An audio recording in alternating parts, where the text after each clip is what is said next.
Donc, pour cet exercice 1,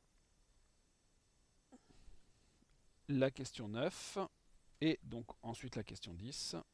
La question 9, c'est l'intégrale de 0 à 1 de exponentielle de t sur 3 exponentielle de t plus 1 dt.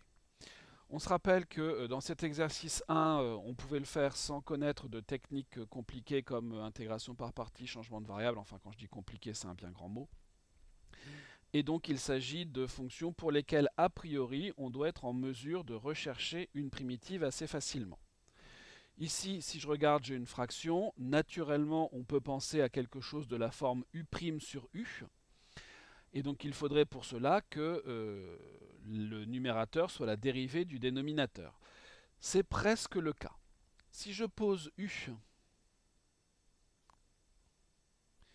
qui est 3 exponentielle de t plus 1, alors u', que je calcule, puisque j'ai une fonction qui est dérivable sur R, je peux calculer sa dérivée sans difficulté, j'obtiens 3 exponentielle de t. Bon. Là, je n'ai pas le 3, mais c'est pas grave, je peux le faire apparaître. Donc ici, je le fais apparaître. Alors, j'ai écrit ça. Je fais apparaître un 3 ici, et pour compenser, je vais multiplier par un tiers, que je sors directement de l'intégrale par linéarité. Pour aller un petit peu plus vite,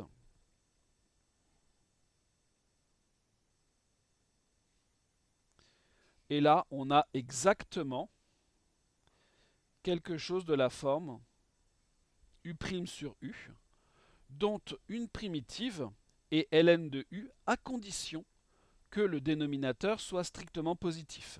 Ici, c'est bien le cas, puisqu'une exponentielle est toujours positive. 1 est positif, donc ça ne nous pose pas de problème. Donc ici, on aura un tiers de ln de 3 exponentielle de t plus 1 entre 0 et 1, puisque donc pour tout t appartenant à l'intervalle 0,1, mais en fait ici même à R, 3 exponentielle de t plus 1 est bien strictement positif. Je n'ai plus qu'à évaluer cette chose-là.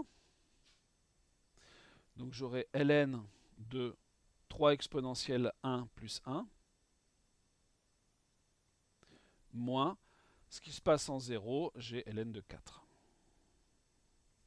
On peut laisser comme ça ou faire un seul logarithme, c'est-à-dire que ça nous ferait ln de 3e plus 1 sur 4. C'est au choix. Voilà pour la question 9. Passons au numéro 10. Le numéro 10, on a l'intégrale de moins 1 à 0 de x exponentielle de moins x carré dx. Ici, on a quelque chose qui pourrait être de la forme u' exponentielle u. Si je pose u de x égale moins x carré, eh bien alors, u' de x, puisque ma fonction u est bien sûr dérivable sur R, ça serait moins 2x. Et on retrouve quelque chose de similaire à ce qu'il y avait avant. J'ai bien le x, mais je n'ai pas le moins 2 dont j'ai besoin. Donc je vais le faire apparaître. Et évidemment, je vais compenser en multipliant par moins 1 demi. Donc je multiplie par moins 1 demi que je sors tout de suite par linéarité.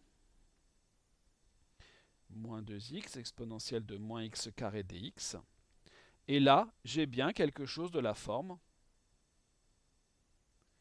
u' exponentielle u, dont une primitive sera exponentielle de u. Moins 1 demi exponentielle de u,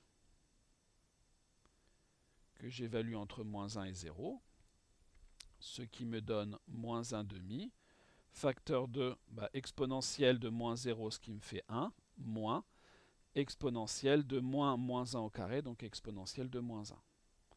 On peut laisser ça comme ça, on peut développer, c'est au choix.